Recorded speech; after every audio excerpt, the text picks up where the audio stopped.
biglang yung sarili mo ng pananaw, ang iyong ipinapasok bilang ambassador o representative ng iyong gobyerno, kapatid, yun ang umpisa. Okay, ng pagbagsak mo. Okay? O pagiging tanggal mo sa lahat ng benepisyong tinatanggap mo sa iyong gobyernong inire-representa. As in, ikaw na bibili. Hanggang simula kaliitan mong pangangailangan, hanggang sa pinakamalaki mong pangangailangan, ikaw na ang gagastos. Wala nang pananagutan sa iyo ang gobyernong iyong inire-representa, sapagkat hindi na gobyerno ang iyong nire-represent kung hindi ang sarili mo. Kaya yun ang bawal na gagawin ng isang representante or ambassador ng isang gobyerno kapag yung sarili mo ng pananaw ang iyong ginagamit sa iyong pagiging ambassadors. Kaya from time to time, naririnig niyo ako, wala akong choice. Yun ang sinabi ng Panginoon, yun ang sinasabi ng gobyerno ng langit, yun ang pare-parehas nating susundin at gagawin. Kahit ako, hindi rin ako exempted ron. Sumusunod lang din ako. Kaya ngayon minsan ang dilema namin mga pastor. Kami mga pastor na mahigpit, kalimitang kami yung nasasabihan ng hindi magaganda, naisipan ng hindi magaganda, sa kabila ng gusto lang namin na maging maayos ang buhay nyo sa magitan ng paglalapat ng tama sa mga prinsipyo ng Diyos. So, diretso tayo. Pagpasok ng Panginoon, public, kaagad, sa public ministry ng Panginoon, agad-agad niya sinabi, the kingdom of heaven is at hand or near. Sa ibang salin, has come near.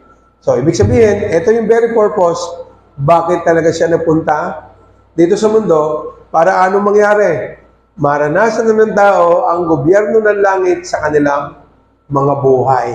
Ano po? So, yun yung very intention ng Panginoon kung bakit after ng kanyang pag-fulfill ng all righteousness or right positioning sa government, right relationship do sa king ng gobyernong yon, ano yung ginawa na ng Panginoon? Okay, eto na yung aking gagawin. Ibabalik ko na yung nawala sa mga tao, yung gobyerno o pag-aari ng Diyos sa kanilang mga buhay. Kingdom concept of rulership. Tignan natin ito.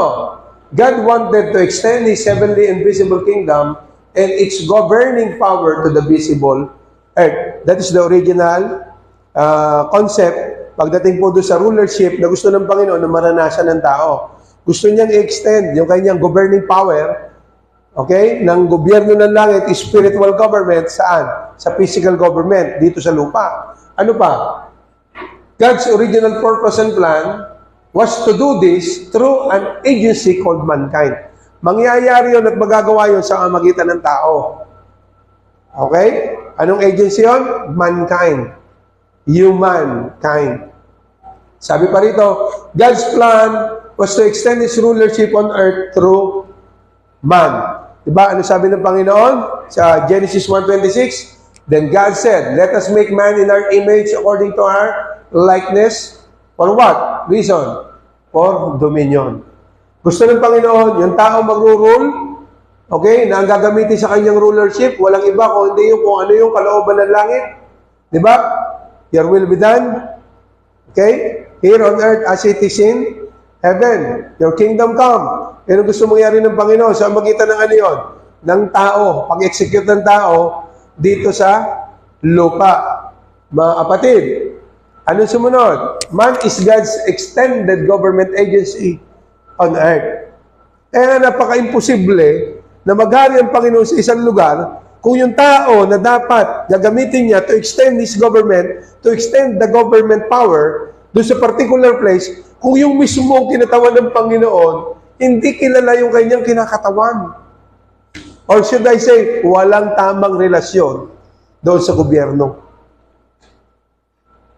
Diba? So, imposibleng mangyari. Kaya nakita ninyo, kaya napakaraming mga lugar, particular sa atin sa Pilipinas, bakit tayo mahirap? O nga ng ganyang klase ng pananaw. Maraming Kristiyano, mas maraming Kristiyano, ang problema, Kristiyano nga, naturingan, hindi kilala yung kanyang nire-representa. Di ba? Ang Panginoon, walang inendorse yung relihiyon. Ang Panginoon, nagpunta rito, ang dala-dala, perpektong gobyerno. Anong klaseng gobyerno yung perpektong gobyerno? According sa Bible. Okay? Ang sabi ro, naandyan yung Counselor, naandyan yung Everlasting Father, naandyan yung Prince of Peace, naandyan yung Almighty God. Perfect talaga. At patuloy daw na nagiging payapa yung mga nasa ilalim ng gobyernong yun sapagkat walang tigil ang pag-increase ng kapayapaan doon sapagkat ang hari doon ay yung Prince of Peace. Mga kapatid. Ngayon, yun ang problema. Napakaraming Kristiyano, okay, ang alam, relihiyon at hindi yung relasyon sa gobyernong kanyang kinabibilangan. Okay. Nakapasok sa pag-aari ng Diyos, pero hindi nakaranas. Kaya nga doon sa born again, ang una ron, he cannot see the kingdom, he cannot enter, yung sumunod, the kingdom. Sabi niya, mga kapatid, so meaning to say, marami, nakapasok, pero hindi naka-experiensya. Diba? Bakit hindi sila naka-experiensya? Ano sabi ng Panginoon doon sa John 14? Ang sabi niya, sa bahay ng aking amay maraming silid. So, doon pa lang sa kanya sinabi, maraming silid ron na kailangan ng susi. Maraming silid doon na kailangan ng access. Ano yung access doon na tinutukoy? Ano sabi kay Peter? I give you the keys. Because of that kind of revelation that directly galing sa akin tatay from heaven, therefore, I give you the keys. Plural. Maraming susi. Ano yung susi? Access. Marami sa ating mga Kristiyano, ginawa sa susi, pinambind. Whatever you bound here on earth will be bound in heaven. Ganun na nangyari. Kaya nga sabi ng aking mentor, sa akin nakakitang susi, pinantatali. Ang susi, hindi pinantatali. Tali dapat. Pero ang ginawa natin prayer, na yun yung ating pinambabind. O yung talatang yun, ginagamit natin, binding and loosing. Di ba? Ay samantalang ang susi, gamit ang access. O according sa Bible, o sa pag-aaral natin na ating ginawa noon, ang access, mga prinsipyo yan. Mga batas, prinsipyo, mga decrees, mga commandments, na ano yun? Kailangan mo malaman for you to have access. Kaya nga, the more na marami kang nalalaman patungkol sa batas at prinsipyo ng Panginoon, the more na marami kang access sa mga pintuan ng paghahari ng Panginoon. Kaya ikaw nararanasan mo. Di ba? Biro-biro na doon sa group natin. Napakaraming pastor. Pastor, kumusta? Dadalo ka ba sa ating updating? Pastor, pinagpe-pray ko pa. Natapos na yung seminar. Kinumusta mo uli. Sabi niya, Pastor, parating na. Sabihin mo sa kanya, Pastor, tapos na. Tapos na ba? Madami, abalang-abala. Abalang-abalang gumagawa ng mga aktibidades. Pero, walang nadadagdag na bagong kaalaman patungkol sa Panginoon. Kaya ano nangyayari? Umaasa ng breakthrough sa buhay. Wala namang bagong nalalaman patungkol sa Panginoon. Tandaan ninyo, hindi ka magbabago kung hindi mo babaguhin ang iyong kaisipan. At mababago lang ang iyong kaisipan kung meron kang bagong nalalaman na ilalapat mo sa iyong buhay. Ang problema mo pa naman sa napakarami tagapagturo, pagkabago, rejected agad, hindi na pinag-aaralan. Mas mabuti sa kanilang i-accuse ka na wrong yung iyong sinasabi kasi wala yan sa akin pinag-aralan. Dogma. Dogmatic. Ibig sabihin, kung ano yung pinag-aralan nila, yun na yun. Samantalang hindi nila naintindihan na mayroong progressive truth na tinatawag. Okay? So, tingnan natin ito. Mga kapatid, man is God's extended government agency on earth. Ang problema mo, ito. Originally, ang gusto mangyari ng Panginoon sa magitan ng tao, ang tao totally mag-execute ng kalooban ng Panginoon dito sa mundo. Sapagkat sila nga lang yung powerful agency na gagamitin ng Panginoon to extend His government here on earth. Ang problema mo, ito. Sa atin sa Pilipinas, nung nakaraan, di ba, senior ko sa inyo to, may ginawang batas. 1987 pa yata itong konstitusyon na ito. Okay? Yung batas na yun, separation between church and state. Okay? Ang paghihiwalay ng simbahan at saka ng Estado. Okay? Yun ang problema mo, mga kapatid. Kaya nahihirapan, partikular, ang mga Kristiyano sa atin sa Pilipinas, nahihirapan talaga sila sapagkat ang pananaw nila, pag ikaw ay Kristiyano, hindi ka dapat sumasama sa politika. Alam niyo naman, kahit tayo, biktima noon. Di ba? Pag mayroon parang nararamdaman nila na parang may tawag sila sa politics, huwag kang pupunta dyan, madadamay ka. Masasamahin nandyan. Di ba? Madadamay ka, madumi yung politika. Buti na lang, naturuan tayo ng mentor ko, kaya madumi yung politika kasi walang malilinis na nando sa loob. Pero again, dapat muna, yung papasok doon sa politika na may tawag siya, abay, ayusin muna para malaman niya kung ano yung dapat niyang gagawin pagka nakapasok na siya roon. At hindi na siya mahawa ng mga taong madudumi doon. Diba? Kasi doon, napakaraming SOP doon. Okay? Kaya kailangan talaga yung papasok sa politics doon, malinaw sa kanya anong gagawin niya roon, at higit sa lahat, maganda ang relasyon sa Panginoon at sa kanyang pastor. Para lagi siya nag-guide, nakikinig sa kanyang leader. Okay? So, tingnan nyo.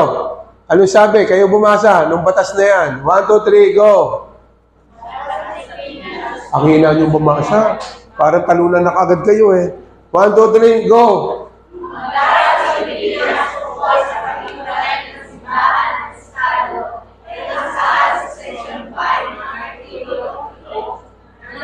1987.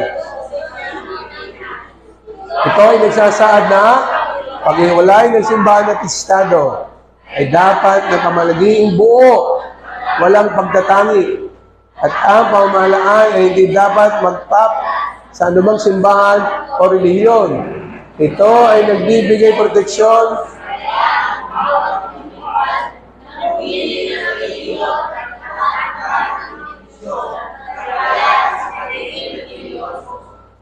gawa ng batas na yan. Kaya lalo naghihirap ang Pilipinas, partikular ang mga Kristiyano. Kasi wag daw makialam o wala dapat pakialaman ang church at saka ang state. Taliwas po yan sa kalooban ng Diyos. The mere fact, ang original creation ng Panginoon, pareha sila na pwedeng maging leader. Di ba? Kasi pareha sila na nilikha at ang God's image and likeness.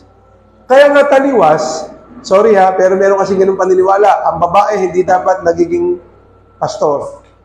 Pero paano kung ayaw ng lalaki? Pwede naman ng babae kasi kung anong espiritu tinanggap ng babae, tinanggap din ng lalaki. O ng lalaki, tinanggap din ng babae. Dahil sila ay parehas dominator. Tama ba? Mga kapatid, kaya medyo marami talagang inaccurate, marami talagang sablay pagdating doon sa paniniwala. Okay? Kaya importante na maunawaan natin dito, parehas silang created to dominate. And therefore, bakit ang nangyari? Mga kapatid, huwag daw dapat tumakbo ang mga, lalo tigit ang pastor, sa politika because of this law ng ating country. Separation between state and church. Nung panahon ba ni Adan, may ganyan ba? Wala. O kaya yun ang pag-uusapan natin. Ano ba nangyari?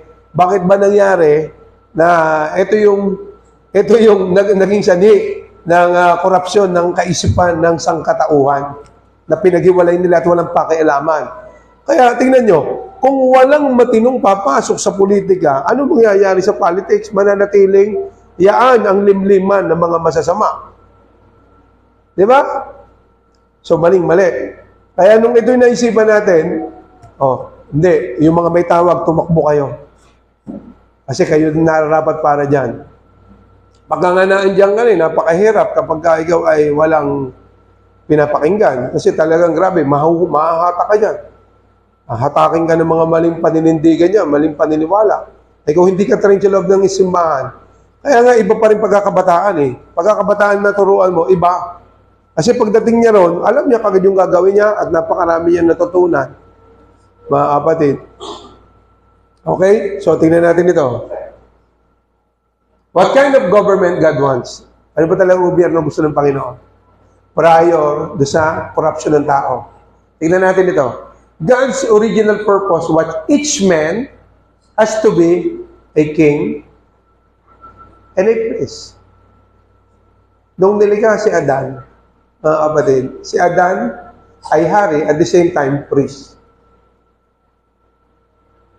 Pinaghiwalay ng demokratikong bansa.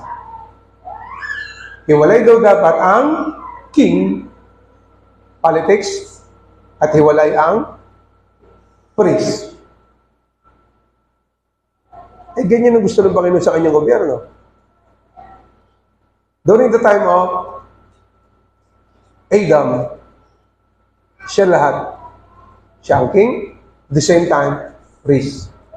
Okay, so diretso tayo.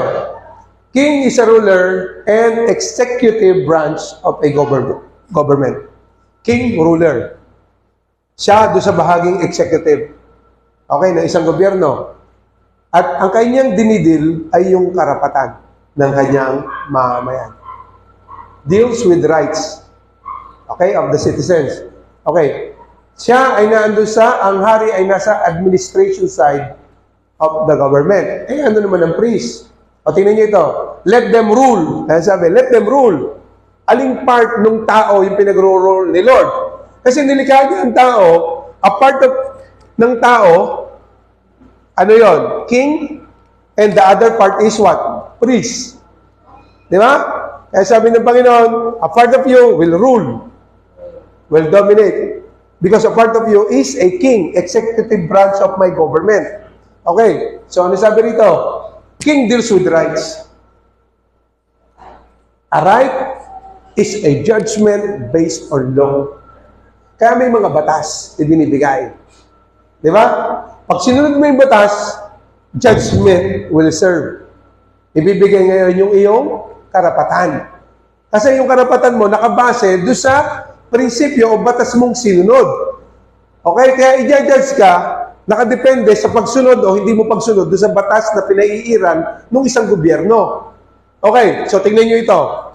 Tandaan nyo yung ang ating impression ng araw ay huwag titigil pagpipray. Okay, parang pinipilipit yung kamay ni Lord. Babaeng balo, tandaan nyo yun?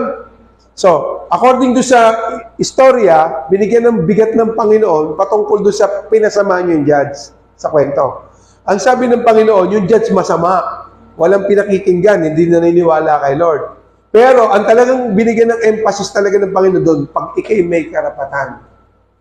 Pag ikay may karapatan, kahit ganun kasama ang nakakaharap mong tao, sitwasyon mo, pero dahil ikay may katwiran, okay, mag-pray ka na mag-pray sa iyong karapatan. Anyway, ang prayer is petition. Ang prayer is not a religious word. It is a legal word. Okay, legal ito. Sapagkat ang prayer ay petition. Ang petition ginagawa sa gobyerno. Kaya kung ikaw ay may magandang relasyon sa gobyerno, meron kang rights. At tandaan ninyo, ang king ang dinidil ang iyong karapatan. At ang karapatan mo nakabase, okay, saan? Sa mga batas mong sinusunod. Kaya ang tawag sa iyo, o ang tawag doon sa gagawin sa iyo, justice. Okay? Kaya pagka nararapat sa iyo isang bagay, natanggapin mo, igagawad sa iyo ng hari yung iyong justice. Okay? Kaya tingnan niyo yun. Anong sabi ng ating citizen? Ano nangyayari? When you ask petition to your government, na kung saan nire-representa mo ng tama, o anong gagawin sa iyo ng Panginoon? O di bibigay. O ano yung karapatan? Kasi hindi nga pwedeng hindi gagawin ng Panginoon yung kanyang sinasabi. Okay? Sapagkat siya'y hari. Ang salita niya, hindi, mababali. Okay. Tingnan nyo, anong priest? Basahin nyo na malakas. 1, 2, 3, go. He is the spiritual branch of God's government and deals with righteousness. Therefore, the priest deals with relationship and the king deals with power. Nakita nyo? Ang lahat ng nilikha ng Panginoon, a part of us, king, executive branch, deals with rights. Okay, kaya we are dapat driven by God's principles. Okay, we are directed and guided by God's principles. Sa kabilang banda, sino naman tayo? Tayo naman yung priest. Okay, anong branch naman niya? Siya naman is a spiritual branch ng gobyerno ng ating Panginoon. And then, yung priest deals with our righteousness. What is righteousness? Right standing. Right standing doon sa gobyerno. Relationship doon sa gobyerno. Binata na. Okay. Therefore, the priest deals with relationship and the king deals with power. Kaya ka nagkakaroon ng power because of your rights. Tama ba? Gawa ng ginagawa mo kung ano yung kalooban ng Panginoon. At pagka ginagawa mo yung kalooban ng Panginoon, yung kanyang batas at prinsipyo nilalapat mo sa buhay mo, nagkakaroon ka ngayon na right standing before Him and His government. Nakukuha nyo ba? Sabi ko sa inyo, mabigat ito. Diba? Nung nilikha tayo ng Panginoon, hindi mo kailangan, mga kapatid, hindi mo kailangan ng priest, hindi mo kailangan ng king, kasi ikaw yun parehas. A part of you is king, okay, executive branch ng kingdom government, mga kapatid, and a part of you is a priest, okay, spiritual branch of God's government. Okay, yung king deal with your rights, okay, ay yung priest deal with your righteousness. Mga kapatid, relationship ang dinidil ng priest. Yung hari naman, yung power because of your right. Mga kapatid, kaya kung mapunan ninyo, ang ating Panginoon Kristo, Lamb of Israel and Lion of Judah. King and priest at the same time. Nakuha nyo? Okay, yan yung original na tayo. Ang problema mo nga, ang malaking problema ng sangkatawan, particular yung mga namumuhay sa democratic government, and mostly of the country, democratic ang kanilang klase ng gobyerno. Doon tayo nadala. Pero, kung tutusin, pag yan ay nabalik, mga kapatid, napakabilis mong humingi ng iyong karapatan because a part of you is a king. Kaya mapunan ninyo, tingnan nyo po, meron nakalagay sa Bible, Jesus is what? King, capital K, and King of Kings. Sino yung may small letter na Kings? Sino? Tayo. Lord, capital L, of, ano ibig sabihin ng Lord? Owner, ruler. Sabi ko sa inyo, kahit pastor, basag ang paniniwala rito. Hindi ito mabilis unawain. Pero kailangan nyo maunawaan. Okay, so diretso natin ha. Okay, again, priest is the spiritual branch, king is ruler, and executive branch ng government ni Lord. And therefore, anong dinidil ng king? Rights. Ang dinidil naman ng priest, righteousness. Okay, ang king sa power, okay, ang priest saan? Relationship.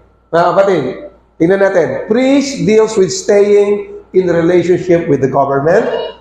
King deals with executing the rights of the government. Kapatid, you cannot represent God if you are not in right relationship with Him.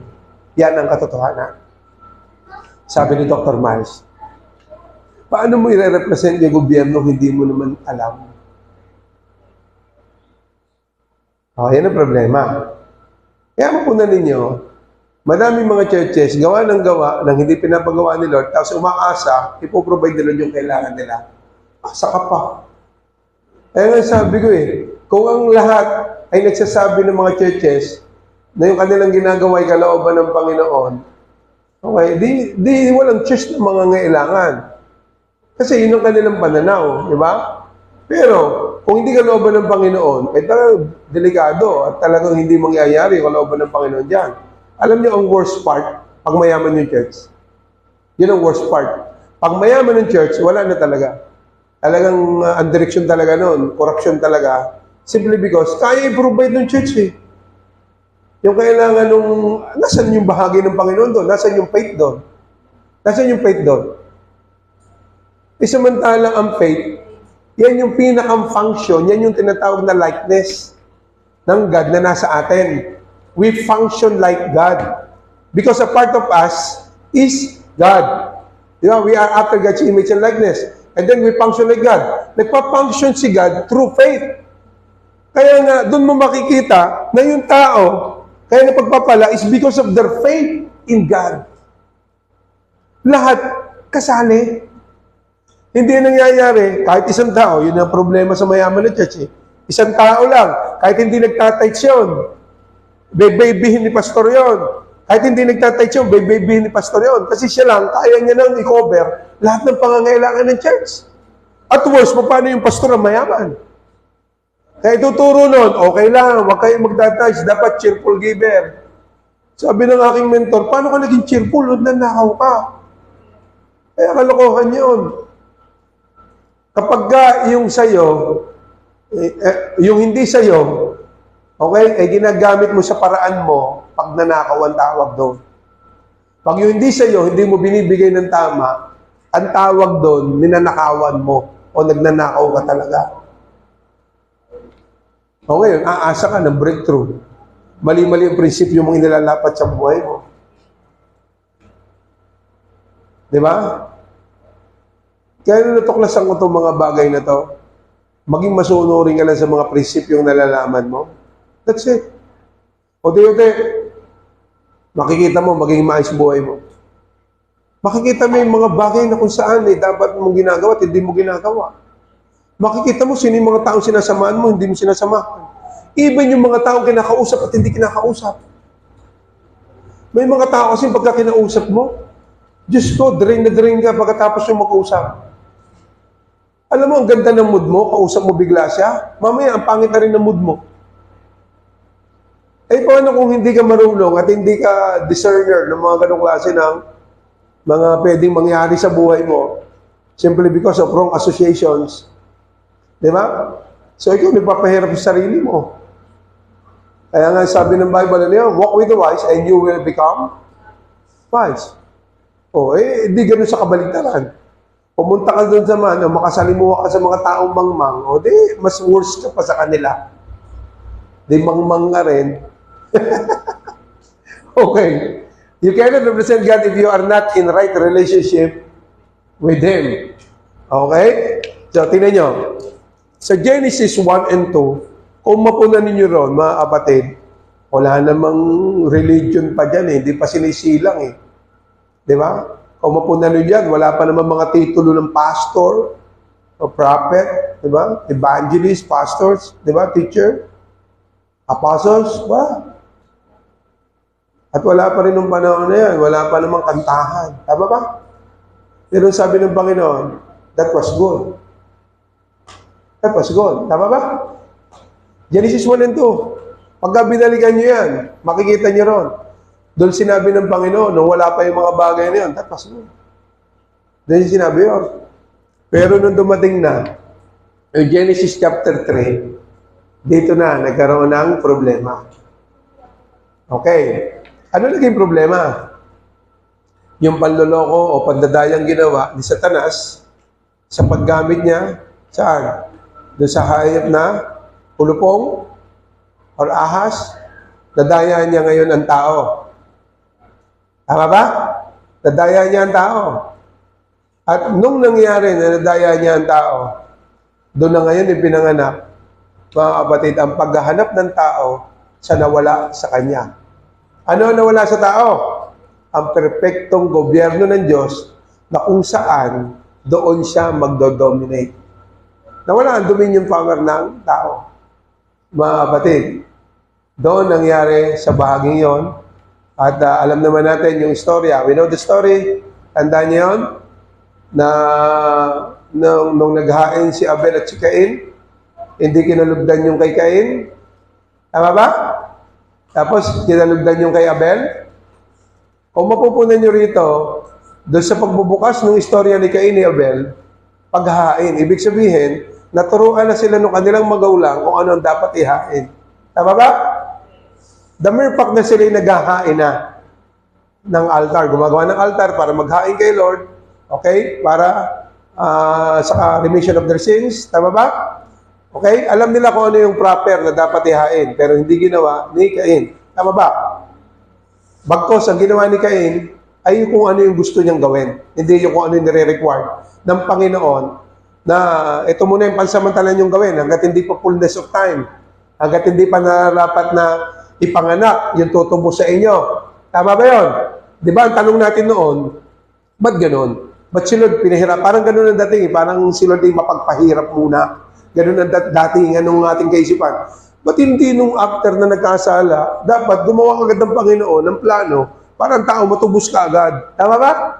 May ganun ba kayo kaisipan o hindi na lang talaga kayo nag-iisip? O walang isip. Pero, anyway, pag naisip mo ngayon, bakit pinatagal pa ng Panginoon? Okay? Ang purpose po noon, I don't know, ang sabi kasi doon sa Bible doon, in the fullness of time, pinanganak ngayon siya. Ano yung fullness of time? Inantay ng Panginoon na magkaroon ng counterfeit. Almost the same government, yung kingdom of heaven. Anong klase ng bansa? Yung almost the same or prototype. Sorry, hindi counterfeit. Prototype. Sorry. Prototype ng gobyerno ng langit. Okay, Roman colony. Kingdom of Rome na nasa Italy. Di ba? So, anong klase? Anong klase ng pananakop meron sila? According sa history, anyway, ang galingan ng aking mentor kasi nung kanyang sinasalaysay, pinag-aralan niya, even yung sa Pilipino, may historian, na sinabi ron, sa pag-aaral ng mga historian sa atin, ito palang mga Spaniards, na dumating sa atin, kaunti lang sila. 300 lang.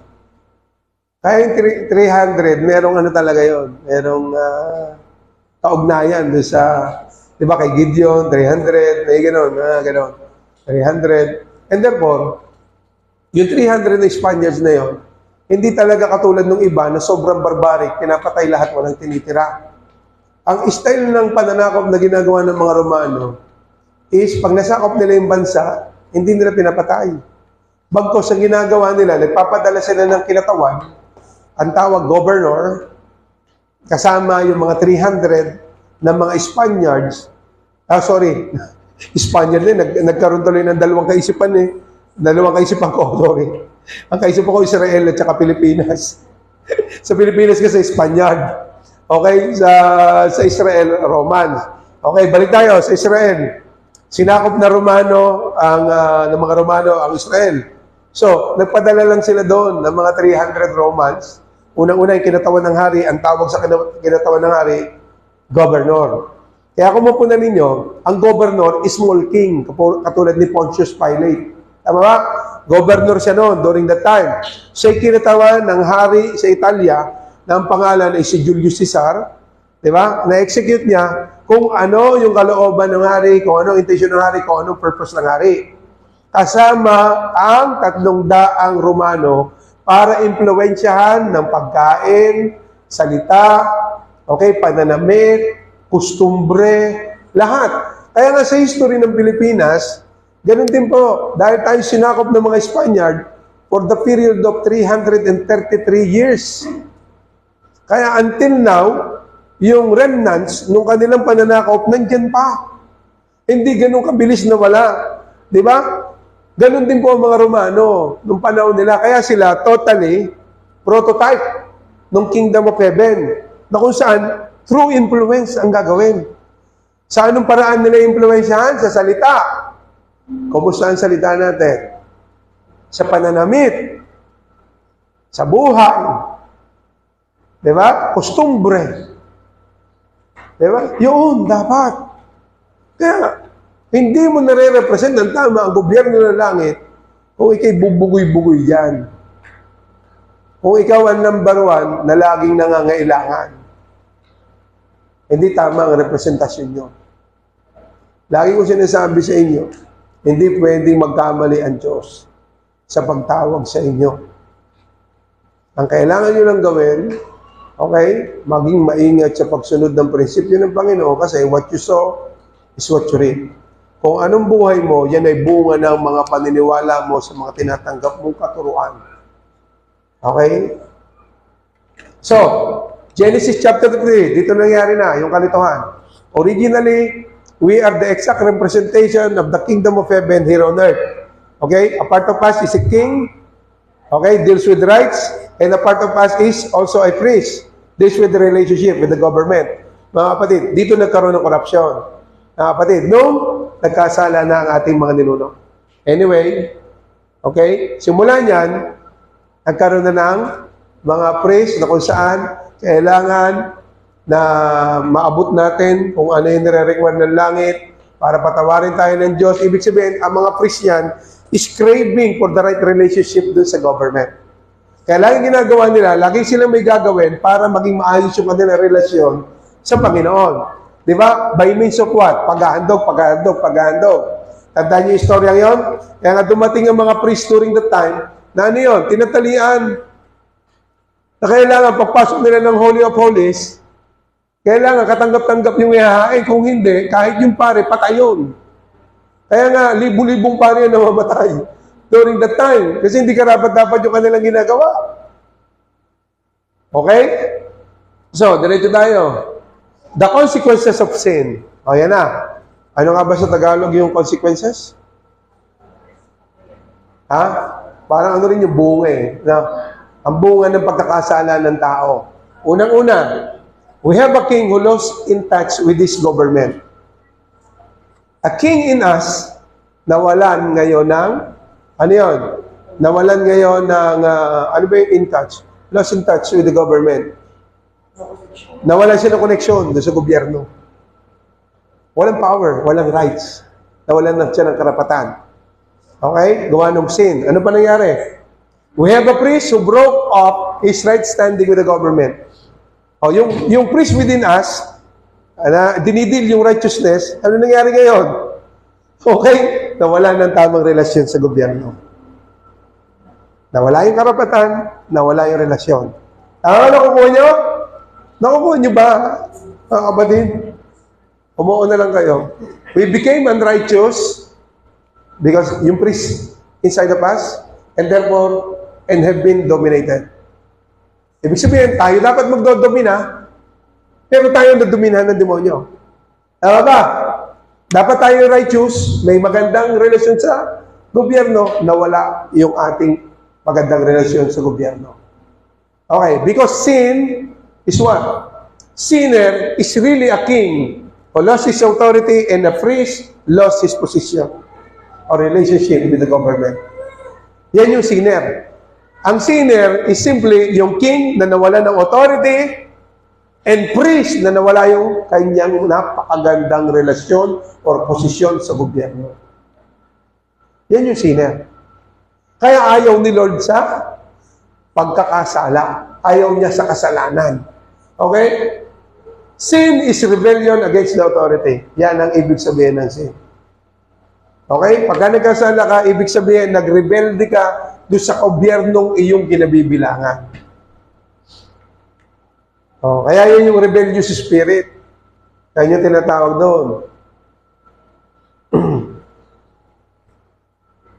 Kaya simula pa man noon, ang Diyos ay longing na manumbalik yung nawala sa tao. A king and a priest inside of them. Okay? Para alam niya kung ano yung kanyang karapatan sa gobyerno. Okay? At alam niya at malinaw sa kanya yung kanyang relasyon doon sa gobyerno. Alam niya ang katuwiran ng Diyos. Mga kapatid, yun ang gustong maibalik ng Panginoon para mag-dominate na uli yung tao. Mabuhay yung kanyang kingly position or executive branch ng government, yung spiritual government o branch ng government. Mga kapatid, yung priest. So, simula noon, naghahanap ng Panginoon. Gusto niya ulit manumbalik yung tao sa relasyon sa Kanya. Ang Panginoon, individual. Hindi yung lahatan sa lahat ng Kanyang bansa. Tandaan nyo, nung walang makita pa rin ng Panginoon na talagang karapat-dapat o nakakabalik o makakabalik doon sa Kanyang relasyon na hinahangad para makapanumbalik yung tao sa relasyon sa Kanya, na hindi kailangan na representante. Diba? Siya mismo, bawat isa sa atin na Kanyang nilikha. Kapatid, nung wala siya nakita talaga at pasama ng pasama yung tao, anong ginawa niya? Ginuuna ang mundo sa magitan ng tubig. At ang plano niya, mag-start siya doon sa pamilya ni Noah. Tama ba? So, ano nangyari doon? Pagkatapos ni Noah, okay, pinanganak ang napakarami at ibang uri ng mga lahi. And therefore, doon sa nangyaring yon, ang Panginoon nangarap uli sa magitan ni Abraham. Tama ba? Naging anak si Isaac. Si Isaac naging anak si Jacob na nakilala doon sa dalawa. And then after Jacob, 12 tribes. Tama ba? Okay. So, nung 12 tribes na, hindi pa rin nakabalik sa kanya. Yun yung gusto niya mangyari, makabalik. Ang tao, ganun lagi during that time. Biglang pagkasasama na, ang gagawin ng Panginoon, pupuksain niya uli. Kaya lang, nangako na siya. Hindi kinapupuksain sa magitan ng tubig. Okay? So, ano nangyari? Pinanganak na si Moses. Pagdating ni Moses, tandaan ninyo? Okay, mga kapatid? Lumaki siya sa Egypt. Tama ba? Nung siya lumaki sa Egypt, it so happened, meron siyang dugo kasi talaga ng Israelita eh. So napatay niya yung isa sa mga nagpapahirap sa kapwa niya Israelita hanggang sa nagtago siya. Tama ba? And then after na siya nagtago, ano nangyari? Bigla siya tinawag ng Panginoon from there for, ganun katagal siya nagtago? 40 years. Isang henerasyon. And then for siya kasi tinawag ng Panginoon to become what? Ang tawag nila Prince of Egypt. Pero anyway, mga kapatid, tinawag siya ng Panginoon para gawin yung kalooban ng Panginoon, maibalik yung mga tao sa kanilang katatayuan. Ano katatayuan ng tao? King, at the same time, priest. Ikaw mismo, bawat isa sa atin, yun yung gusto maibalik ng Panginoon. Ambassador of His government. Kinatawan, executive branch, okay, spiritual branch. Mga kapatid, deals with the rights and deals with the relationship. Mga kapatid, so, tingnan natin ito. Nangyari dito, ha? Dito na isinilang yung paghihiwalay, eh. Dito sinilang yung paghiwalay ng king at saka ng priest. Kasi, nung pa gusto ng Panginoon, dapat isa lang. Okay? Dapat isa lang. Dapat yung bawat isa sa inyo. Gano'n. Kaya anong nangyari? Kinailangan ngayon ng Panginoon ng ano yung kakatawan na king, kakatawan na priest. Okay, so, tingnan natin ito. Tandaan niyo itong istoryang ito. Tingnan niyo, ha? Tingnan niyo mabuti ito. I will take you as my people. Okay? And I will be your God. Then you shall know that I am the Lord, your God. Okay? Who brings you out from under the burdens of the Egyptians. Kasi nga naman, gano'ng katagal silang nasa ilalim ng slavery? 430 years. Isipin nyo, slave ka for 430 years. So, ibig sabihin, ang kaisipan mo, formado na sa pagiging alipin. Kaya napakahirap talaga. In fact, sobra talaga silang nahilapan. Nung sila'y dinala ni Moses, pinangunahan ni Moses sa wilderness. Okay, during exile. Kasi nga, grabe, yung mindset nila, ang hirap baguhin. Di ba? O makita nyo ron, miracle sa pan-miracles. Kaya nga doon natin nakita, ang tao, although na-amaze sila pagka may mga milagro, pero again, hanggat hindi nagbabago ang isip niyan, babalik yan sa default. Sabi ni Pastor Wilbert, marami sa atin dahil hindi consistent, meron na tayong settings, once na tayo umuwi na naman sa ating bahay, babalik ulit yung default. Ano yung default mo? E di yung dating ikaw. Kaya nakakahirapan ng breakthrough.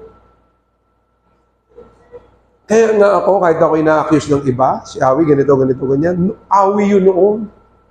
Ibang-iba na si Awi ngayon. Ibang-iba na. Malaki na pinag-iba. Kaya yung mga inggitero, ganun ang cry out sa'yo eh. Alam mo, hindi ka na ma-reach.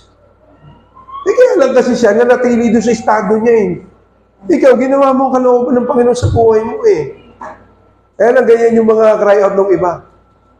Wala ka namang ginagawa. Kaya sasabihin sa'yo, hindi ka na ma-reach. Hindi ka ma-reach. Wala ka namang ginagawa sa kanila, di ba? Kapatid, so, tingnan nyo. Tingnan natin ito, ha? O, kayo nga bumasa. 1, 2, 3, go. Now will you really believe in me, and now will you believe. Although the whole earth is mine, you will be for me kingdom of priests and a holy nation. These are the words you are to speak to the Israelites. Alam nyo, sa atin pong pananaw, particular yung meron tayong mindset na separation between church and state, mahirap nating maunawaan ito. Yung salitang kingdom of priests. Kasi ito, pinagsama yung dalawa, king and priest. Di ba sabi ng Panginoon, noon pa man, yun talaga yung pagkakalikan niya sa atin. A king at the same time priest. Chosen people of God. Kaya nakalagay, holy nation. Chosen people of God. Yun ang ibig sabihin ng holy nation. Mga kapatid, so tingnan natin ito. O, Tagalog ha, para makita natin. Yung pangyayari na sinabi ko sa inyo, dito na bigla nagkaroon ng separation. Separation na nagkaroon na ngayon ng Panginoon nang sinabi niya, o sige, ikaw na ang tagapanguna. Tapos sinabi, o kailangan natin ng representante patungkol naman sa tamang relasyon sa akin. O ikaw Moses, ikaw ang magdi-deal about their rights. Okay? O ikaw naman Aaron, ikaw naman magdi-deal sa relationship naman sa akin. O tingnan nyo ha. O basahin nyo na malakas. 1, 2, 3, go! Sinabi ni Yahweh kay Moises, sabihin mo sa mga tao na inakal nila ang kanilang sarili sa araw na ito ang pagbubukas. Kailangan na nalalaman ng muli at mula sa mga awa, sapagkat ako si Yahweh ay awa sa mundo ng sinabi. Our God is longing to talk to them. Kasi hindi pa to yung isa lang kinakausap. Wala pang ganun.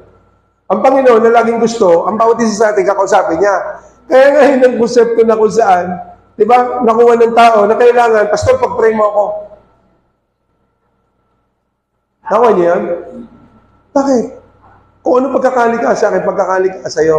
It so happen lang, yun ang tawag sa akin, kasi kailangan na may ganun ngayon because of this kind of, what? Corruption. Ang tao, dahil walang magandang relasyon kay Lord, takot kay Lord. Kailangan ng tagapanguna. Paano yung tagapanguna? Ang ano yun? Unang-una, mag-execute ng executive branch and then spiritual branch.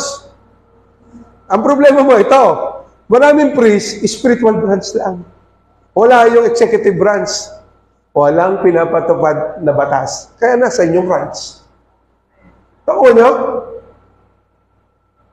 Nakuha nyo ba? Kaya maraming pastor, more on, ano yun? Spiritual?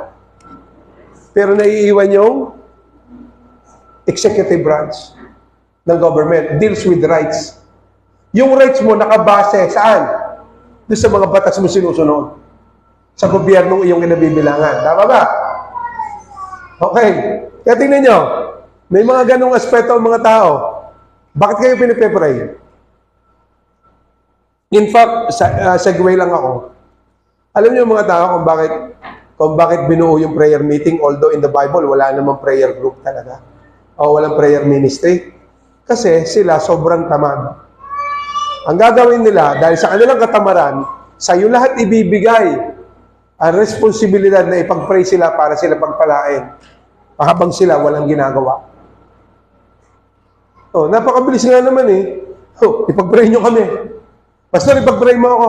Samantalang kay Lord, simple lang. Gawin mo ang kalooban ko, you don't need to pray. Sa totoo lang. Kung meron kang right standing sa government, obligasyon ng gobyerno na pagpalain ka. Sapagkat ang gloria ng hari dapat makita sa'yo.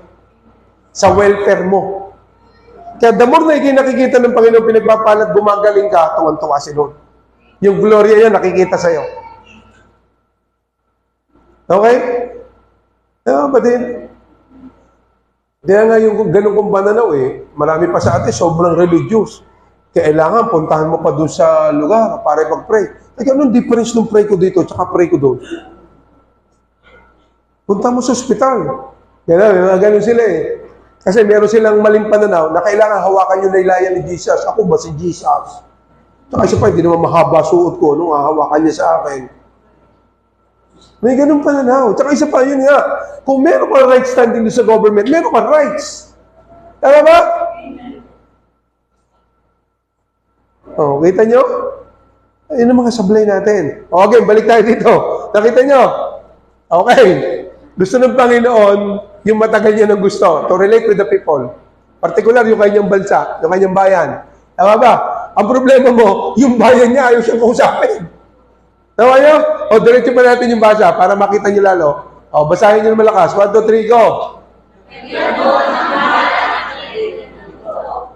At sabihin mo sa kanila kung pag-aaral sa mundo, ihawakan ng tulad sa loob ng hangganan. Sino mang gumawa nito ay papatayin. Sa pamamagitan ng bato o sarap, magiging man o hayop. At sino mang makaligid sa kinikiligatan, ito ang ihawakan. Kapag narinig na ninyo ang pagkakatulog ng pera, sa kapalang ng kayo ang sa mundo. Naalala ko sabi nung mentor ko nung habang nagtuturo siya, our God is meticulous God. The Lord. na talagang yung instruction niya, wag mong violate yun. Pinapakita lang kung gano'n siya kamitikuloso. Kaya na, ang problema nga sa tao, dahil corrupted, sa maling kaisipan, di ba? Kaya Panginoon, hindi. Kailangan talagang details. Detailed yung ipapagawa ko sa inyo. Dapat gawin nyo ng tama. Di ba? Kaya nga nagpatayo rin siya ng sanctuary eh. Talagang sabi niya, pati mga sukat nakalagay eh. Kailangan sundin mo mabuti. Even yung yung Ark of Noah. Di ba? Tandaan niyo? Even yun, yung mga sukat, laki, luwang. Nakalagay yun. Mitikuloso. Kaya sabi ko, sa totoo lang, nung narinig ko yung mentor ko nung nagsasabi, sabi niya, siya, minsan siya nakapikit siya, pero may mga iniisip na siya patungkol doon sa kanya mga pinagagawa o gagawin niya. Naisip niya na. Tapos pagkagising niya sa umaga, alam mo yun, na hindi siya matigil. Kahit siya nakahiga, gumagawa pa rin yung isip niya. Sabi niya, somehow, siya, mitikuloso. Alam niyo, ang sarap pag may leader kang gano'n. Tapos yung leader mong gano'n, napiplease mo. Wow. Ang sarap. Kesa yung laging gano'n, pwede na yan. Okay na yan. Ang sarap kaya nung, alam mo, may kaya ka pang ibigay. Ba't hindi mo kaya gawin tong ganito? Di ba? Hindi pwede yung pwede na. Dapat talaga, unang-una, ikaw nga, kahit minsan may mga pagkakataong gusto mo na eh. Pag pinakita mo, hindi pa niya gusto. Ako, alam ko na yun, pag gano'n yung ginawa. Alam mo, may papakita ako kay Pastor. Tapos sabi niya, pero sa akin, okay na ako ha, naganda na ako ha. Sabihin niya, Awi, ano mo pa yan? Ganito, ganyan. Alam mo, ako lang simple. Ang isip ko noon, pinoforma ako nila. Inaayos yung karakter ko. Hindi pwedeng gusto ko. Dapat, mentor ko siya, dapat tinitake ko siya as my spiritual father, alam niya mas makakabuti sa akin. Kaya kung pagka sinabi niyang gano'n, sige po, okay lang po, no problem po. Oh. Ay di ba tayo, may mga gano'n tayong pananaw? Di ba? Ba't gano'n? Ba't hindi tinanggap? Tama naman ginawa ko. Hindi kain na kain. Tama ba? Kain na kain. Sabihin nyo nga, kain na kain. Oh, kaya nataba kayo. Kain kayo ng kain. Kain na kain nyo na. Ano sabi ng Panginoon? Oh, di ba? Kung tama lang sana ginawa mo, ang sinasabi ng Panginoon doon sa talata eh. Tama ba kay Cain? Oh, ba't nakasimangot ka? Sabi niya gano'n, kung tama lang ginawa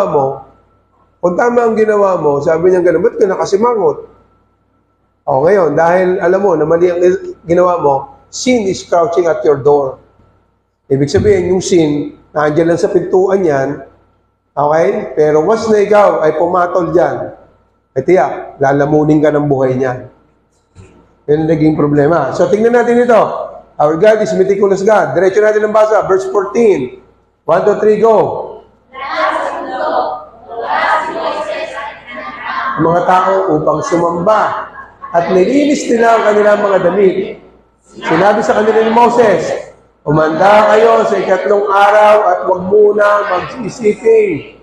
Inamagaan ng ikatlong araw ay kumulog at kumidlat.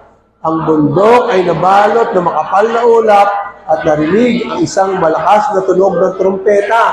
Nanginig sa takot ang lahat ng tao sa buong kampo. Imagine nga naman. Tingnan nyo napakaraming pinapagawa, very detailed. Okay? Tapos mamukat mo, nung ayan na si Lord, biglang kumukulog, kumikidlat. Kaya sino hindi matatakot? Tapos biglang bumagsak ang napakakapal na ulap. Mga kapatid, nanginig sila sa buong takot. Okay, ako na. Pinangunahan ni Moses sa mga tao papunta sa paanan ng bundok upang humarap sa Diyos. Okay?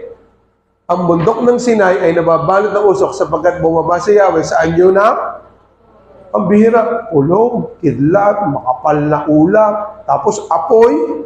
Okay. Tumaas ang usok tulad ng usok ng isang pugon at nayanig ang bundok. Pambihira, meron pang lindol. Okay, verse 17. Palakas ng palakas ang tunog ng tambuli.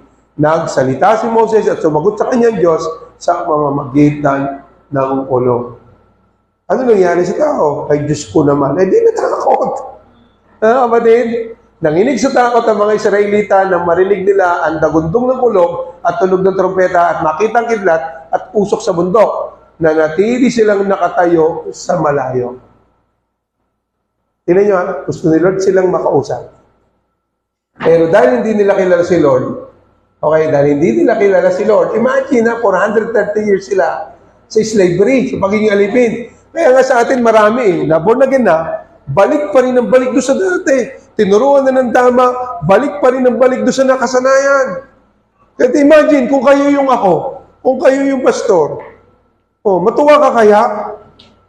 Di ba, minsan nakakasawa rin. Kaya nga sabi ko, wala akong magagawa eh.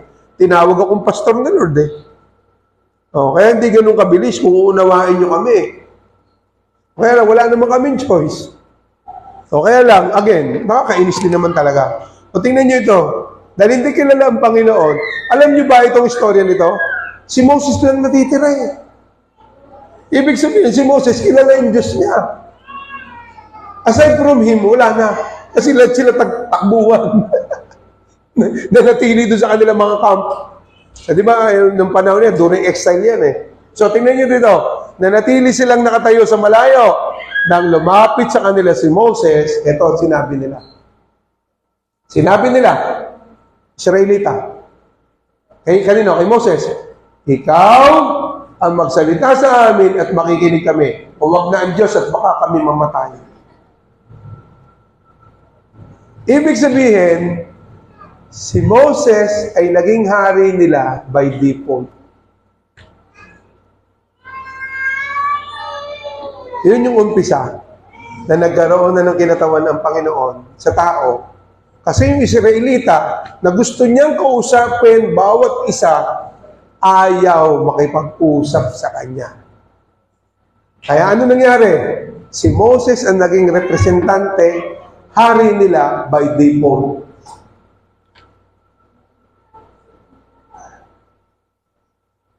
Maraming gano'n, di ba?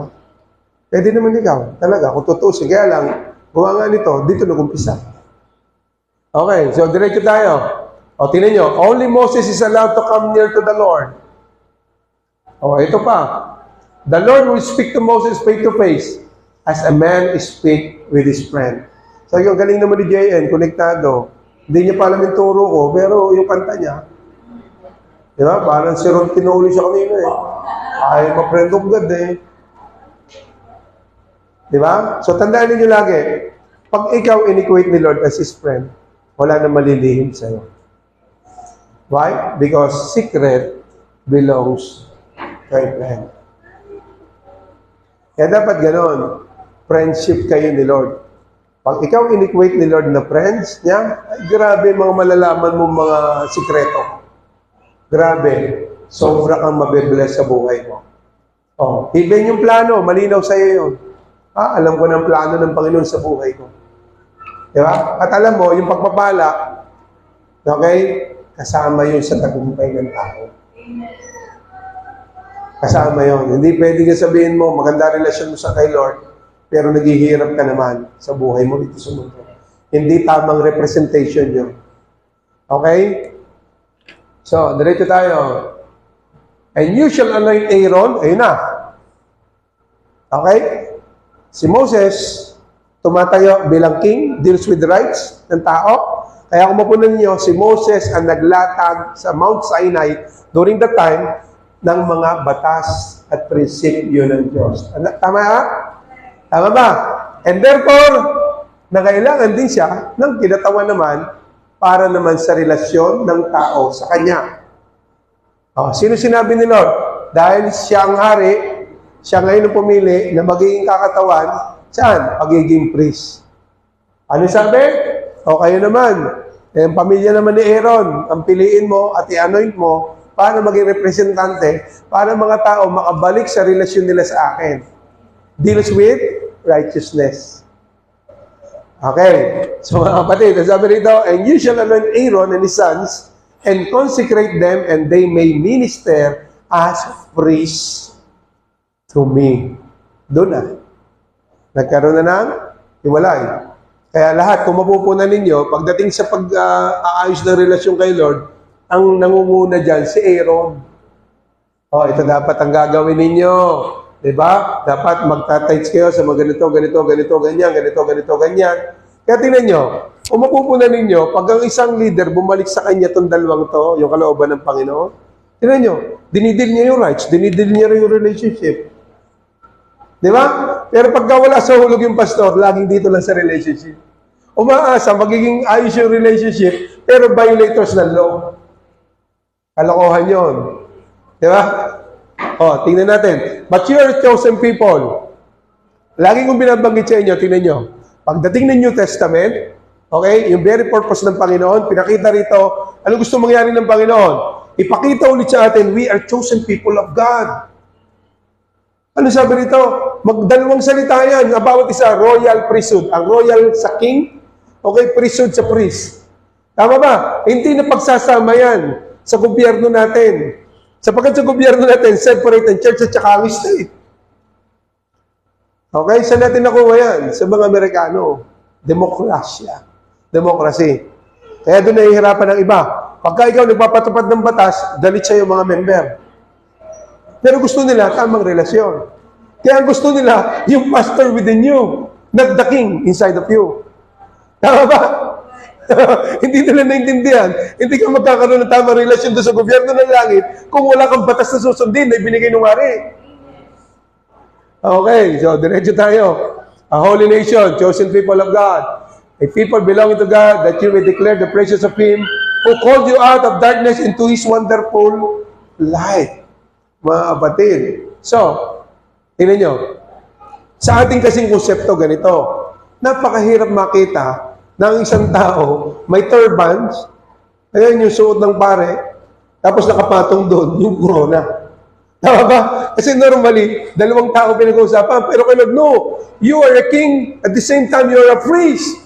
Eh kasi sa konsepto nga natin, hindi. Separation between church and state. Kaya napakarami mga churches, huwag kang kumandidato. Pag ang isang pastor sumali sa politika, hindi tama yan, mali ang ginagawa niya because of that kind of mindset. Samantala kung may tawag ka naman talaga, di kumandidato ka. Ayusin mo yung kasamaan dyan sa lugar mo. Okay? So, ayun. Ganyan ang presyo, urban sa so, ang hari, corona. Okay? Revelation 1:5-6. Tingnan nyo ha, yung ending. And from Jesus Christ, sa makita nino, ng Panginoon sa Kristo, the faithful witness, the firstborn from the dead, and the ruler over the kings of the earth, to Him who loved us and washed us from our sins in His own blood. Okay, diba? Tinubos niya tayo, nilinis niya tayo sa magitan ng pagdanak ng sarili niyang dugo. Okay, ano sabi rito?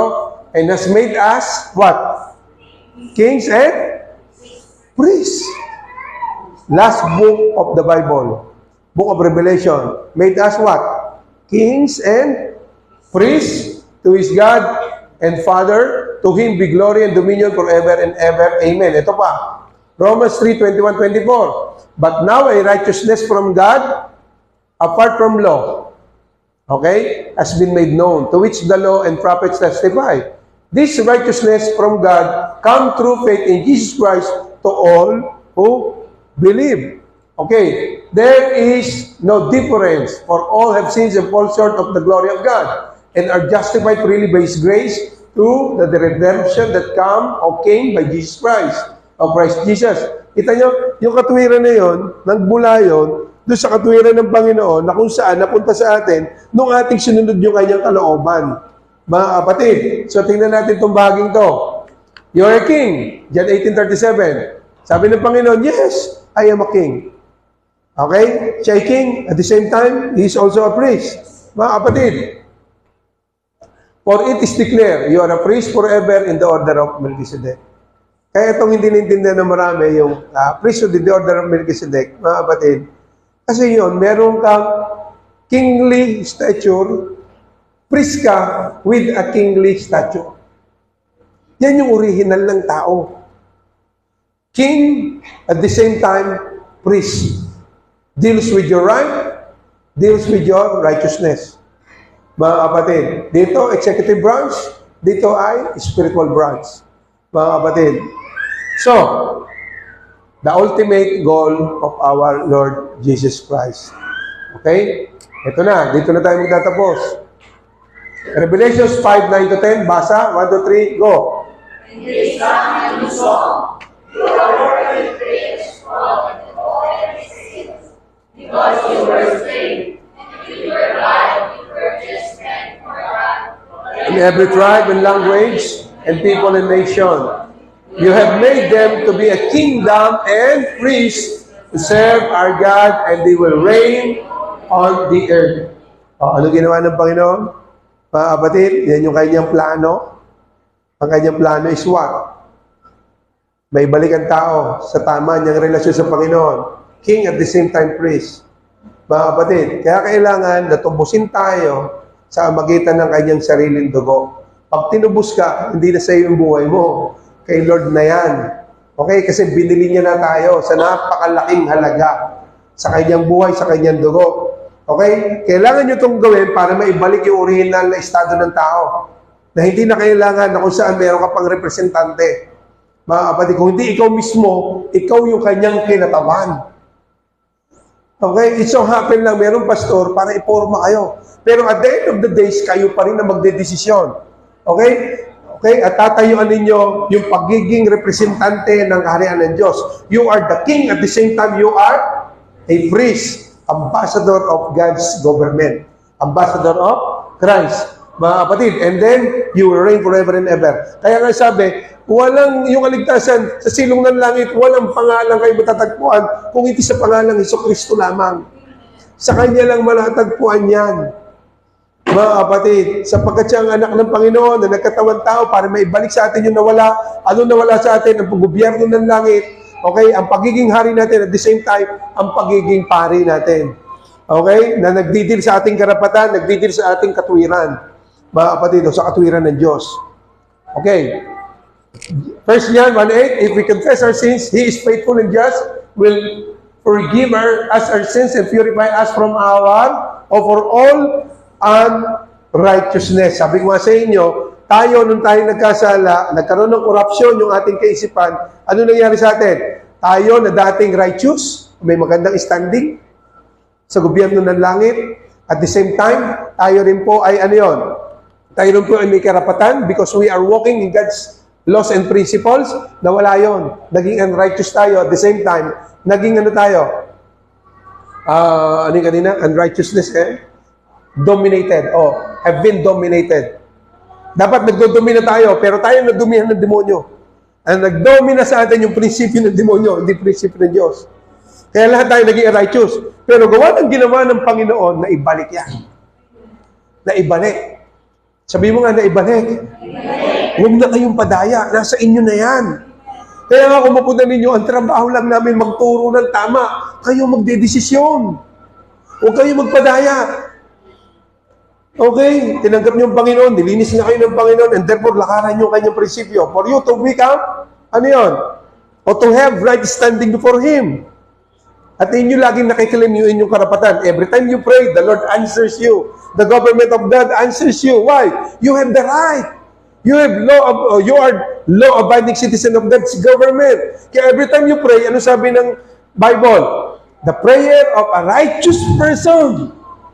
You are a righteous person. You are abiding citizen of God's government. And therefore, every time you pray, yung rights mo ay pagkakaloob. Hindi pwedeng hindi pagkakaloob. Kaya dun papasok yung pray without ceasing. You keep on, petitioning your government. Why? Rights mo yun eh. Kaya nga lagi mo sabihin, Lord, according sa iyo pong salita na aking inilapat, this is my right. Lord, di ba? Ay kung ikaw halimbawa, nagpe-pray ka pero nagbabiolate ka ng prinsipyo. Ang sasabihin sa inyo, Lord, you have the right to remain silent. Convicted ka. Kapatid. So, diretso tayo. Ephesians 2:19. Tingnan nyo. Basahin nyo pala ng malakas. Napapaus na ako. 1, 2, 3, go.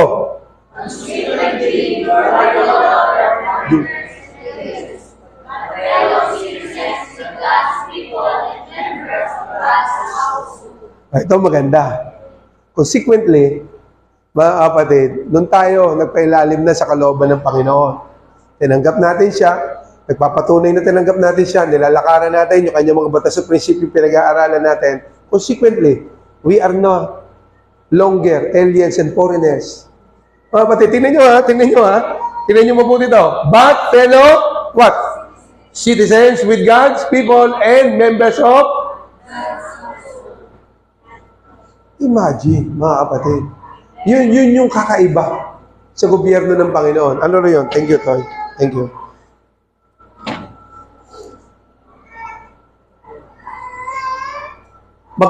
Magkaiba po yan. Sa atin kasi, kalimitan sa isang kaharian. Tama ba? Sa isang kaharian, iba yung mga citizen, iba yung pamilya. Tama ba? Tama ba ako? Kay Lord, di ba? Kay Lord, citizen ka at the same time, pamilya.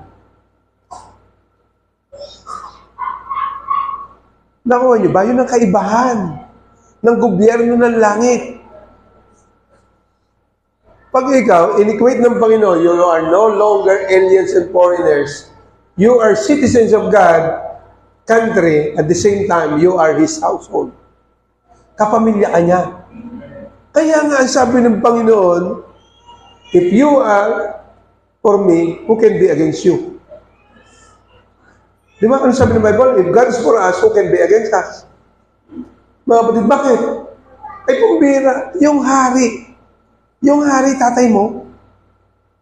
Imagine, alam nyo ba, pagdating ng panahon, Jesus, siya yung magiging judge. Imagine, every time na lalapit ka sa judge, okay, alam mo na hindi ka matatalo sa kaso kasi bukod sa ikay citizen ng kanyang gobyerno, tatay mo pa siya. Lahat laging mauuwi sa pabor mo. Wala kang katalo-talo. Ano kakatakot mo ngayon? Kaya napaka-importante ng pagsunod sa kanyang kalooban para magkaroon ka ng karapatan. Dahil ano man ang nararanasan mo sa buhay, sigurado kang panalo. Kaya nga sabi ng Panginoon, magala kayo pag rumananas kayo ng kapagsubukan. Di ba? Dahil tiyak, kung hindi mo kaya ngayon, bibigyan kita ng lakas para mapagtagumpayan. Kaya tiyak ka magtatagumpay. Bakit? Ay siya nga yung magulang mo. Bukod sa citizen ka na kayong gobyerno, anak ka pa niya. Because you are walking in His laws and principle. Mga kapatid, nilalakaran kasi ang karapatan na yan. Okay? So, basahin niyo ito. 1, 2, 3, go! Therefore, if anyone is in Christ, he is a new creation. The old has gone, the new has come.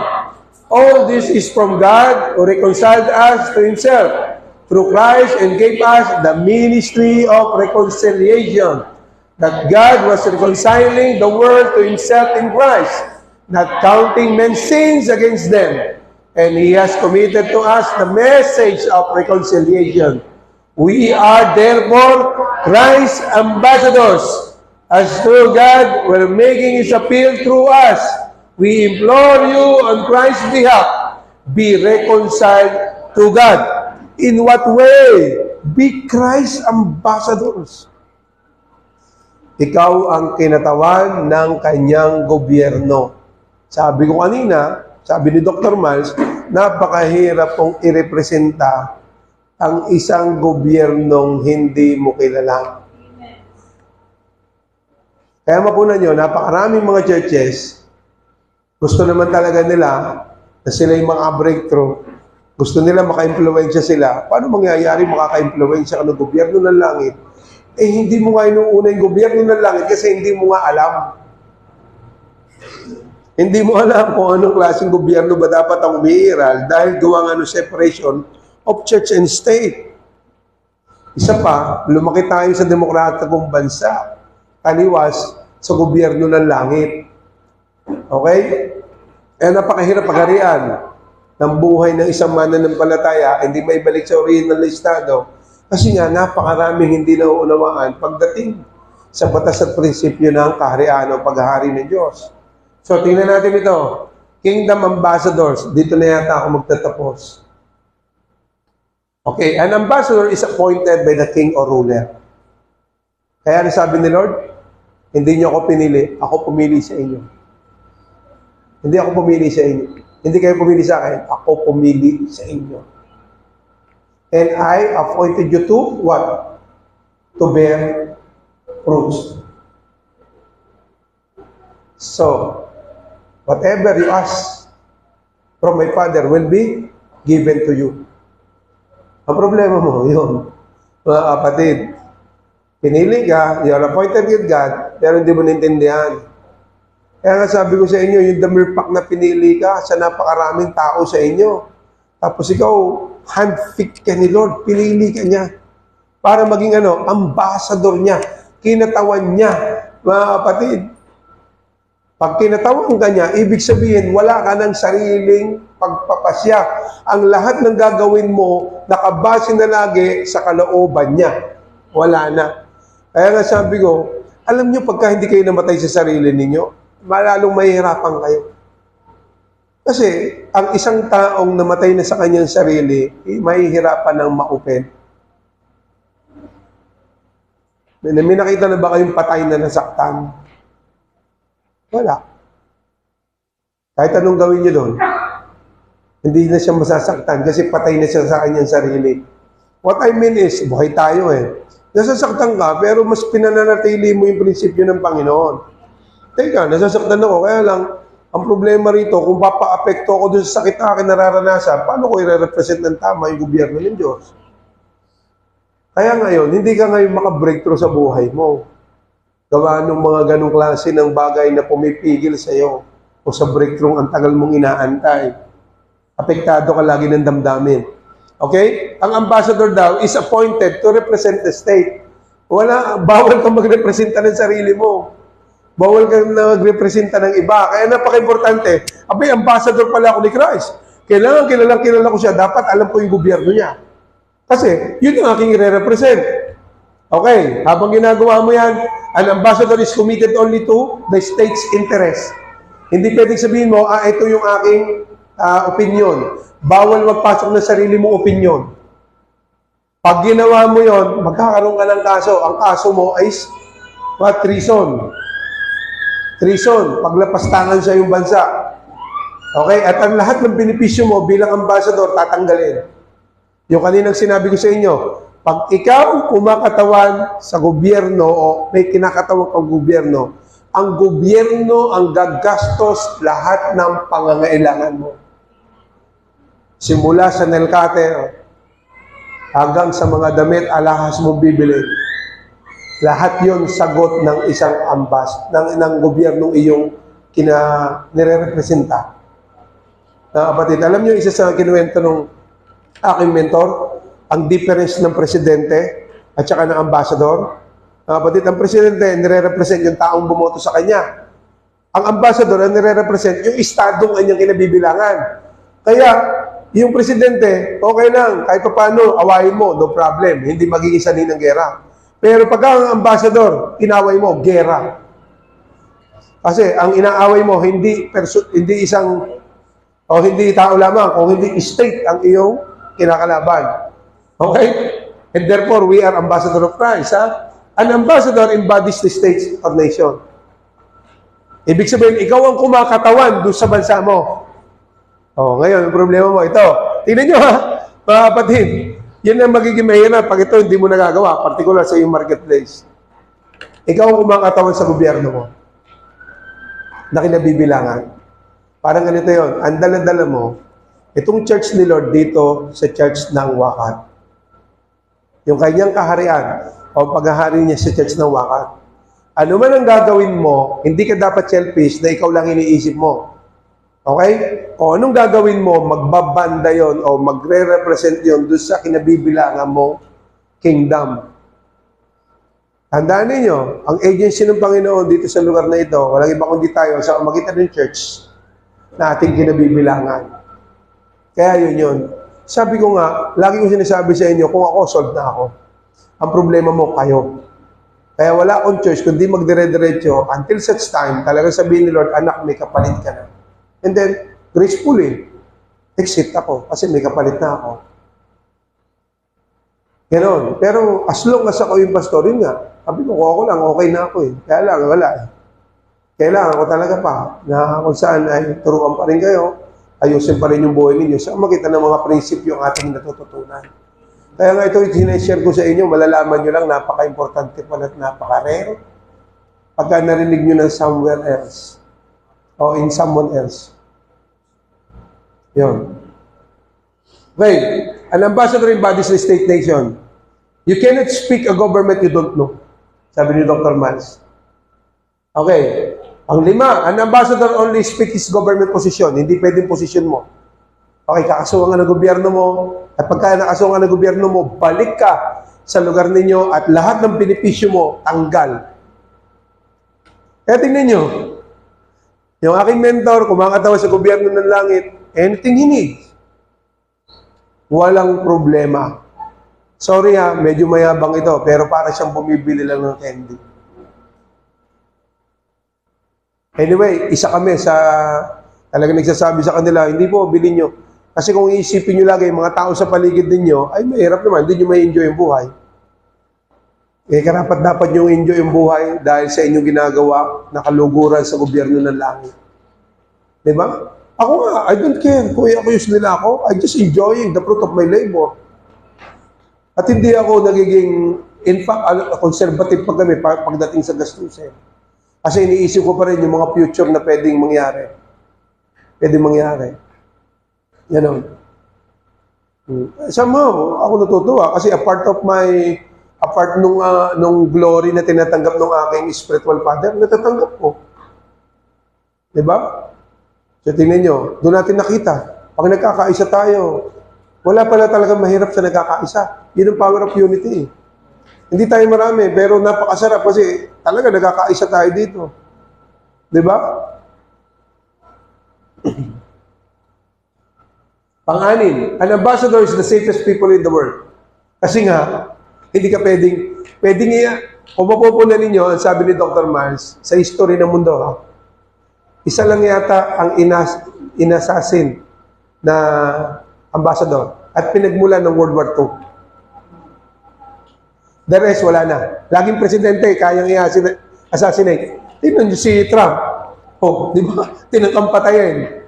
Di ba? Pero ang ambassador, hindi. Kaya pag ikaw ambassador, you are the safest people in this planet. Kaya tingnan nyo, kaya wala kang katakot-takot. Kasi alam mo, nire-representa mo gobyerno ng langit. Ba't mo tatakot? Pero hindi ka naman ng babastos. Di ba? Pwede hindi ka matakot kasi alam mo, nire-representa mo ang karya ng Panginoon. Wala kang violation din ng principles. Kaya nga pagka ikaw nire-representa mo ng tama, hindi ka na natakot. Particular yung mga, yung patungkol sa gastusin. Hindi rin. Kasi nga, alam mo na ikaw ay representante ng gobyerno ng langit. Di ba? So, sumunod. All ambassadors are totally covered and protected by the government. Oh, yan na napakaganda. O kaya tingnan nyo, mga kapatid, ba't yung matatakot? Alam mo, protektado ka ng gobyerno mo. Eh, pinakamalakas na gobyerno yan. Gobyerno ng langit. Kingdom of God. An ambassador never becomes a citizen of a state he is in. Kailanman, hindi ka mahahawakan kung saan ka naandun. Di ba? In fact, pagka nga nagkaroon na limbawa ng gera doon sa lugar, i-recall ka ng gobyerno mo. Pababalikin ka ng ligtas. Okay. An ambassador can only, recall by his king or prime minister. Pang-10, an ambassador has the access to all, ayun na maganda, to all of his government's wealth and power. Pag ambassador ka, meron kang access sa yaman at kapangyarihan nung nire-represent mong country. Kaya mapuna mo, ay naku, Diyos ko. Kaya ako tinuro sa inyo, nawa pag ito ay naunawaan ninyo talaga, uti-uti yung maranasan talaga yung pag-aari ng Panginoon sa buhay. Ito ang pinakamasarap na buhay. Okay, representante ka, tumatayo ka ng tama sa gobyerno o doon sa iyong lugar na pinangungunahan, nire-represent mo ng tama yung gobyerno iyong kinabibilangan. Panghuli, panlabing isa, the goal of an ambassador is to influence the territory he is in for his government. Hindi para sa sarili mo. Ini-influensya mo siya para sa gobyerno ng langit. Okay? Nasa ibang teritoryo ka, pero you see to it na ito'y may influensyan mo at magiging teritoryo ng langit. Okay? So, Mark 9:42. And if anyone causes one of these little ones who believe in me to sin, it would be better for him to be thrown into the sea with a large milestone tied around his neck. Ibig sabihin, kung ito ambassador ko, tapos inopend mo, buti pa sa'yo, sabitan ka ng gilingang bato at itapon sa dagat. Ganong katindi ang kapangyarihang meron ka. Ganong kakaprotektado ng gobyernong inire-representa mo ng tama. Mga kapatid. Panghuling verse. Ang sabi ng Panginoon, my prayer is not that you take them out of the world. Diba? Ang dami natin naririnig na turo. Na ano yun? Lord, sa langit ang punta, sa langit ang punta, sa langit ang punta. Sabi ni Lord, no. Ang prayer ko iba. Ang prayer ko, huwag mo silang alisin dito. Sino ngayon nasasagutin sa tingin nyo ni God the Father? Prayer ng tao, prayer ng anak niya. Prayer ni Lord. Kasi nga, tayo talaga, dito talaga itinakda ng Panginoon. Pag namatay ka, yes, panikapan samantala, and therefore, baba ka uli after ng renovation. Tama ba? Okay, dahil dito nga niya tayo nilikha. Okay, the earth is the Lord and everything in it. Bali. Ano yun? The earth is the Lord and everything in it. Yung sinasabi ko pala, the highest heaven belongs to the Lord, but the earth, He gave it to men. Okay, so sabi rito, okay, but that you protect them from the evil one. They are not of the world, even as I am not of it. Sanctify them by the truth. Your word is truth. As you sent me into the world, I have sent them into the world. So, ang gusto ko lang din dito sa inyo, ito.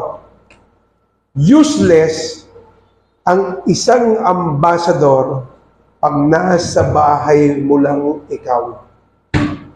Kaya sabi ni Lord, my prayer is not to take them out of this world. Ibig sabihin, you will keep His ambassadors, okay, until the rest of your lives. Dapat ganon. Kasi wala ngayong kwenta ang isang ambassador kapag nasa bahay ka lang. Wala kang power. Ang sabi ni Mrs. No, ito yung pinag-aaralan ko, Dad, kaya pala tayo, laging gusto natin kasama ng ating mentor. Useless ka. Kapag ka ikaw, wala nang kinakatawan at nasa bahay ka lang. Tama ba? Kaya dapat, ambassador ka ni Lord, sinend ka ni Lord sa mundo for you to become His ambassadors and therefore influence people around you. You must see to it, you are law-abiding citizen at the same time, meron kang right standing, meron kang relationship doon sa gobyerno yon para ano mangyari? Every time you pray, okay, the government answer. Okay, your prayer. And I believe, yun na yung last. Thank you. Ang kasunod. Okay? So, tayo ay mag-pray na. Ano oras na ba? Tama ba yan? Mag-11 pa lang? Initial pa lang yan, ha? Didiretso natin yan.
minsan pa, Panginoon, sa patuloy po, nakapahayagan ang patuloy po, binibigay, Panginoon, sa iyo po mga lingkod sa lugar na ito. Lord, Lord, alam po namin sa pagitan, Panginoon, ng aming po mga tinatanda. O Lord, ito po magdadala sa amin sa panibagong antas ng paglilingkuran po sa iyo, Panginoon. We will go from glory to glory, strength to strength, until each one, Panginoon, appears inside of the God. Thank you, Panginoon, sa pagkakas po namin na patuloy po. Gagawin po kami to expand your kingdom, to give glory to your name, Panginoon, to empower others, Lord God, to become their leaders, O God. O Lord God, nadadalhin sila, Panginoon, sa pagkalima sa iyong kalooban, pagsunod, Panginoon, sa iyong kalooban, at Panginoon, magsampa sa iyong pangalan. Lord, salamat po, Panginoon Diyos, sapagkat minsan pa, Panginoon, gagamitin po kami, Panginoon, para patuloy po na lumawak, Panginoon, ang teritoryo ng iyong paghahari, Panginoon, sa buhay ng mga tao, O Lord God. Patuloy ikaw ang katakilayan, ikaw ang itataas. Panginoon Diyos, ang makitan, Panginoon, ng Pilbakan Church, O Lord God. Lord, thank you so much, Panginoon. We are very expectant, Panginoon, sa pagkakaroon namin. Hindi ka titigil, Panginoon, na patuloy na magdaling kami habang kami ko'y naging kaluguran, Panginoon, sa iyong buong kahayaan, O Lord God. Thank you so much, Lord. Thank you. Lord, patuloy magdaling ko po, Panginoon, ang aming pong nasasabukan. Patuloy mo ipakita sa kanila. Walang nasasayang, Panginoon, sa aming mga ginagawa. Bagkus, Panginoon, kami, Panginoon, ang ginagamit ko para patuloy, Panginoon, i-build ko ang church. Patuloy, Panginoon, kami, Panginoon, yung maging halimbawa ko kung paano sumunod, Panginoon, sa iyo po at sa iyo po, Panginoon, lingkod. Dalangin namin, Panginoon, na matuto po kami.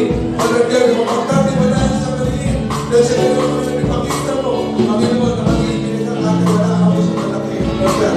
At nakikita rin, Panginoon, namin, Lord God, yung mahalagahan ng paglilingkuran namin sa iba. Nang sa ganun, Panginoon, kami po ay pagkakarapan dapat na magiging mo at paglilingkuran din, Panginoon, sa iba. For your glory, O God, for your glory. Kami ng Diyos. Hallelujah, hallelujah. Lord, we give glory to your name. We thank you, Lord God, dahil hindi, Panginoon, sa buhay, O Lord God, na nagpapasko po sa amin. Lord, lagi mo siya bibigyan ng mga bagay na mararamdaman niya ang gabi. Hindi sa kanya pinaasahan, O Lord God. Mabait po siya, Panginoon. At lagi mo siya isurpresa, Panginoon, sa napakarami magandang bagay din. Ganun din po sa kanyang asawa, anak, Panginoon, mga anak, at sa kanyang mga apo. Dalangin po, Panginoon, na patuloy po, they will go from glory to glory, strength to strength. O Lord God, ang lalabang po sa kanilang patakuan, sa pinakamataas na antas, istado ng kanilang pananampalataya, istado ng kanilang karunungan, Panginoon, na nagpupulang po sa iyo. Lord, pagkakain mo rin, Panginoon, na natin si Pastor, si Pastor Jordan, ganun din, Panginoon, na kanyang kasama, pagtalibin mo na kanyang kasi, O Lord God, pagpalain mo rin kanilang mga anak, mga apo, habang sila, Panginoon, ay nagtatrabaho sa iyong basa. Lord, thank you so much, O God. Higit sa mga pala sa akin na nasa kuman, mga church, Panginoon yan, magitalo yan kami, Panginoon, higit sa mga pala, magitalo yan kami, Panginoon, ng iyong kaluwalhatian,